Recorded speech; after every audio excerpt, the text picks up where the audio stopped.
Phone ఎలా తగ్గించాలనే దానికి నేను చెప్తాను. 7 ఏళ్ల క్రితం నేను ఒక ఛాలెంజ్ తీసుకొచ్చాను. యూట్యూబ్ లో పెడితే ఒకే రోజు 12 లక్షల మంది చూసి, అప్పట్లోనే 12 లక్షల మంది చూసి దాదాపు 7,000 మంది కుటుంబాలు అప్లై చేశారు. అదేంటంటే no phone to bedroom.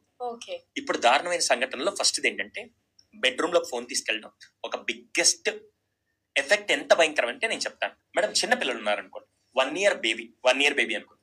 1 year బేబీని కరెంట్ ప్లగ్ దగ్గర తీసుకెళ్లి ఆ 2 చిన్న వేలుని తీసుకెళ్లి ఆ ప్లగ్ లో పెట్టిస్తారా? ఎందుకు? షాక్. Very good. బాగా మరుగుతున్న పెన్ మీద మీ పిల్లాడి చెయ్యి దాని మీద పెట్టిస్తారా? చిన్న పిల్లాడిని పెట్టినవారు కదా. ఎందుకు? కాలుతుంది. అంటే డైరెక్ట్ ఎఫెక్ట్ వస్తుంది కాబట్టి షాక్ కొట్టనివ్వకుండా, కాలనివ్వకుండా జాగ్రత్తగా చూసుకుంటూ కాపాడుతూ వస్తున్నాం కదా. ఇప్పుడు నా వయసు 35+. నా బాడీలో ఏ పార్ట్స్ పెరగవు. ఇంకా హైట్ పెరగను. ఒక్క పెరిగితే లావు తప్ప ఏం పెరగను నేను. మీరు ఇప్పుడు హైట్ ఏం పెరగరు, అవునా? కానీ పిల్లల వయసు 1 year 2 years ఉన్నప్పుడు వాళ్ళ బాడీలో బోన్స్ పెరుగుతాయి, అన్ని గ్రోత్ అంతా పెరుగుతుంది. రాత్రి పూట బెడ్రూమ్ లో ఫోన్ తీసుకెళ్లి డోర్స్ అన్ని క్లోజ్ చేసి ఫోన్ బెడ్రూమ్ లో పెట్టి పిల్లల్ని అక్కడే పడుకోబెడితే ఆ హెవీ రేడియేషన్ అంతా ఎవరి మీద ఎఫెక్ట్ అవుతుందంటే ఆ పిల్లల బ్రెయిన్ మీద ఎఫెక్ట్ అయ్యి న్యూరల్ ప్రాబ్లమ్స్ ఇవన్నీ రావడానికి కారణం రాత్రిపూట హెవీ రేడియేషన్ వాళ్ళని ఎక్స్పోజ్ చేయడం. షాక్ కొడుతుంటే దాంట్లో జాగ్రత్త పడిన అదే తల్లిదండ్రి, అదే కాలుతుందనే విషయంలో జాగ్రత్త పడిన అదే పేరెంట్స్ ఈ విషయాలు ఎందుకు మిస్ చేస్తున్నారు? వాళ్ళ మీద నో ఫోన్ టు బెడ్రూమ్ ఫస్ట్ది. సెకండ్ది, అంతకుముందు రోజుల్లో వాష్రూమ్కి వెళ్ళే బదులు న్యూస్ పేపర్స్ తీసుకెళ్లేవాళ్ళు. ఇప్పుడు అసలు ఆ అద్భుతమైన దరిద్రపు కల్చర్ ఎక్కడి నుంచి వచ్చిందో నాకు తెలియదు కానీ ఇదైతే వర్స్ట్ థింగ్. ఒక్కొక్కడు తెలియకుండా వీళ్ళందరికీ ఎవరికి ఇప్పుడు అర్థం కావట్లా. నేను సైకాలజిస్ట్, నేనేమి గ్యాస్ట్రోఎంటాలజిస్ట్నో లేకుంటే గైనకాలజిస్ట్నో కాదు, కానీ సైకలాజికల్ గా చెప్తున్నా. ఫస్ట్ థింగ్, ఎవరైతే ఫోన్స్ వాష్రూమ్ లోకి తీసుకెళ్తున్నారో అదే ఫోన్ ని మళ్ళీ పట్టుకొని, అవును ఆ ఫోన్ మామూలుగా నాకు తెలియక అడుగుతాను, మేము ఏమనుకోకండి, అదే వాష్రూమ్ లో కూర్చొని బిర్యానీ తింటారు? అసలు ఊహించుకునే దానికి వాళ్ళందరి కింద వచ్చాడు ఒక్కొక్కడు ట్రోల్ వేసుకుంటూ వెళ్తారు. క్షమించండి, ఎందుకు ఈ మాట అంటున్నానంటే, మీరు ఫోన్ ని తీసుకెళ్లి మళ్ళీ అదే జెమ్స్ తో బయటికి వచ్చి మీరు తిరిగే చోట తినే చోట అదే వాడుతూ అలా చేస్తూ ఉన్నప్పుడు ఫస్ట్ ప్రాబ్లం ఇంకోటితే. రెండోది, వాష్రూమ్ లో ఉన్నప్పుడు మన బాడీలో స్క్రీషన్ అంటే మామూలుగా ఏదైనా రిలీజ్ అవ్వాలి అంటే అది ఖచ్చితంగా బ్రెయిన్ దాని ఫంక్షనాలిటీ కనెక్ట్ అయి ఉండాలి. మనం ఏం చేస్తున్నాం, మన ఫంక్షనాలిటీ తీసుకెళ్లి ఫోన్ మీద పెట్టి ప్రాపర్ బాడీ ఫంక్షన్ మీద మనం ఫోకస్ పెట్టకపోతే డెఫినెట్ గా త్వరలో వచ్చే జబ్బు పేరే కాన్స్టిపేసీ. ఈ రోజు చాలా మందికి భగవంతుని అనుగ్రహం, ఇంతకు ముందు 5 minutes లో వాష్రూమ్ కంప్లీట్ చేసేది కాస్త ఇప్పుడు ½ an hour కూర్చొని ఎందుకు నాశనం చేసుకుంటున్నారంటే జీవితాల్ని, రీజన్ ఇది. అది ఎవరికి ఎఫెక్ట్ అవుతుంది తెలుసా? ఈ రోజు ఒక తండ్రి వాష్రూమ్ తీసుకెళ్లి ఒక తల్లి వాష్రూమ్ తీసుకెళ్లి గంటలు కూర్చుంటే నెక్స్ట్ జనరేషన్ మీ రక్తమే కదా నాలో ఉండేదని చెప్పి వాడెళ్ళి గంట సేపు కూర్చొని వాడి జీవితాన్ని కూడా నాశనం చేసుకుంటారు. So no phone to toilet also. ఇది కనుక మీరు యాజ్ అ పేరెంట్స్ గా మీరు అప్లై చేయలేదంటే that is the biggest threat for the next generation. Washroom అనేది కేవలం అదృష్టవంతులు ఎవరని మామూలుగా మంత్రి సత్యనారాయణ గారు కూడా చెప్తుంటారు. ఎవరు అదృష్టవంతులు అంటే as early as possible washroom complete చేసుకొని బయటకు వస్తారు, వాళ్ళ అదృష్టవంతులు. మన వాళ్ళు అక్కడికే తీసుకెళ్లి ఇంకొన్ని రోజులు అయితే రోజులో 24 గంటలు 8 గంటలు పడుకుంటే 8 గంటలు వాష్రూమ్ లో ఉంటాననే స్థాయికి దిగజారిపోయే స్థాయికి కూడా రావచ్చు. దయచేసి ఫోన్ అనేది వాష్రూమ్ తీసుకెళ్తే మీ బ్రెయిన్ ఫంక్షనాలిటీ రెస్పిరేటరీ సిస్టమ్ కి లేకుంటే డైజెస్టివ్ సిస్టమ్ కి కనెక్ట్ అవ్వకుండా మీరు దాని మీద ఫోకస్ పెట్టకపోతే డెఫినెట్ గా అది కాన్స్టిపేసీకి లీడ్ అయిన తర్వాత కొని తెచ్చుకునే జబ్బులు మీరు ఎందుకు తెచ్చుకున్నా నాకు ఇప్పటికీ అర్థం కావట్లేదు. కొని తెచ్చుకోవడం అంటే ఏంటంటే ఆరోగ్యంగా ఉన్న ఈ బాడీని మళ్ళీ కాన్స్టిపేసీ పేరుతో హాస్పిటల్కి వెళ్ళి డబ్బులు ఇచ్చి మరీ వైద్యం చేయించుకున్నంత ఆనందం మీకుంటే నేనేం చేయలేదండి.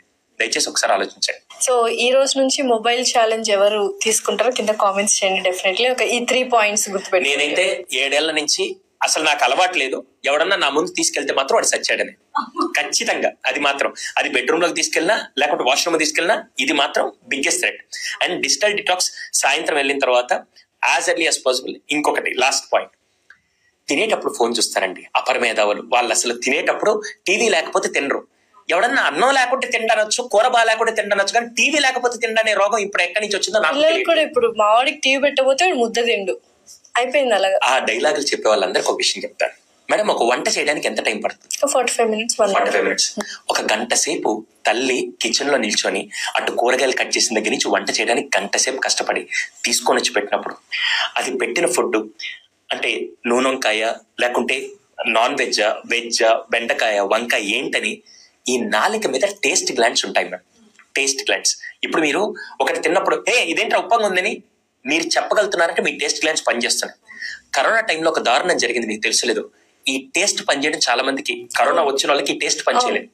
ఇప్పుడు నెక్స్ట్ అదే జబ్బు రాబోతుండేది ఏంటంటే, తినేటప్పుడు మామూలుగా పిల్లలు తింటారో లేదో తెలియదు కానీ టీవీ చూస్తున్నప్పుడు వీళ్ళు తినేస్తారు కదా, అప్పట్లో కూర ఉప్పు తక్కువైనా కారం ఎక్కువైనా వీళ్ళకి తెలిసి అవ్వదు. ఎందుకంటే బాగుంది వేసి, బల్లిబండ వేసి, నల్లిబండ వేసి అని చెప్పి మొత్తం తినేస్తూ ఉంటే ఏం తింటున్నారు, ఎంత తింటున్నారు, కావాలంటే ఓపెన్ ఛాలెంజ్ ఇస్తా అందరికి. మీ పిల్లలకి మామూలుగా ఫోన్ లేకుండా పెట్టండి, ఇంతే తింటారు. ఫోన్ తో పెట్టినప్పుడు ఇంత తింటారు. అప్పుడు తల్లి ఏమనుకుంటుంది, నా కొడుకు తిన్నాడు, నా కూతురు తినిందని చెప్పి గర్వపడతారు. బాగా గుర్తుపెట్టుకోండి, ఎంత క్వాంటిటీ తిన్నారు కాదు, ఎంత క్వాలిటీ తిన్నారనేది చాలా ఇంపార్టెంట్.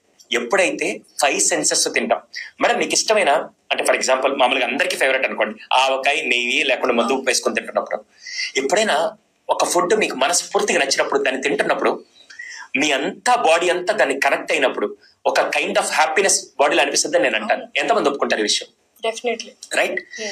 ఇప్పుడు అదే టైంలో మీకు ఇష్టమైన ఫుడ్ మీ మదర్ తీసుకొని వచ్చి పెట్టినప్పుడు అదే టైంలో మీరు టీవీ చూస్తూ అసలు ఏం తింటున్నారు, ఆ బాడీ టైంకి అవ్వాల్సిన రిలీజ్ అవ్వాల్సిన హ్యాపీ హార్మోన్స్ కూడా రిలీజ్ అవ్వదు. సో ఎంత తింటున్నామో కదా, ఎలా తింటున్నామో అనేది వెరీ ఇంపార్టెంట్.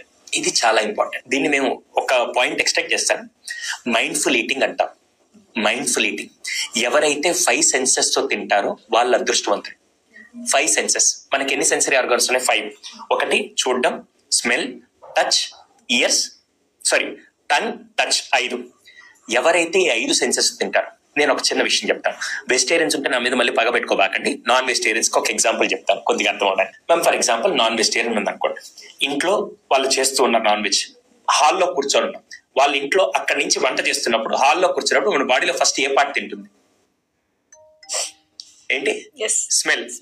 కిచెన్ లో వండుతున్నప్పుడు మసాలా బాగా అందించి, మళ్ళీ మీకు నువ్వు నాకు నచ్చే సినిమాలో కూడా గుర్తుంటుంది, వాళ్ళ బాబు ఏంట్రా అన్ని వస్తున్నాయి స్మెల్ రావట్లేదు అని చెప్పారు. అంటే ఫస్ట్ బాడీలో ఏం తింటుందంటే స్మెల్. తర్వాత వాళ్ళు కిచెన్ లో నుంచి ప్లేట్ లో పెట్టుకుని బాగా డెకరేటివ్ గా తీసుకొని వస్తున్నప్పుడు ఎవరు తింటారు? ఐస్. ఓకే. తర్వాత తీసుకొచ్చి వడ్డించడానికి ఆ స్టీల్ పాత్రలో గాజుదో పింగానిది ఏదో పెడుతున్నప్పుడు ఆ సౌండ్ అదంతా థర్డ్ ఎవరు తింటారు? ఇది 4th. ఎక్కడో నేర్చుకుని ఇంగ్లీష్ కల్చర్ అదంతా ఫోర్క్లు స్పూన్లు ఏంటారా చేయితో తిందామని చెయ్యలా కలపంగానే టచ్. గంట నుంచి ఎప్పుడెప్పుడు సొద్దన బిర్యానీ ఎదురు చూస్తూ అసలే ఆ వింటూ ఒక్కసారిగా ఆ బాగా ఫ్రై అయిన లెగ్ పీస్ తీసుకొని ఇలా తింటూ ఉంటే, ఈ 5 సెన్సెస్ తింటే బాడీలో రిలీజ్ అవ్వాల్సిన హ్యాపీ హార్మోన్స్ కూడా, మొబైల్ చూస్తే డొపమైన్ వస్తుందో లేదో కానీ సంపూర్ణమైన విధంగా ఆహారం తింటే కూడా హ్యాపీ హార్మోన్స్ రిలీజ్ అవుతాయి. సూపర్.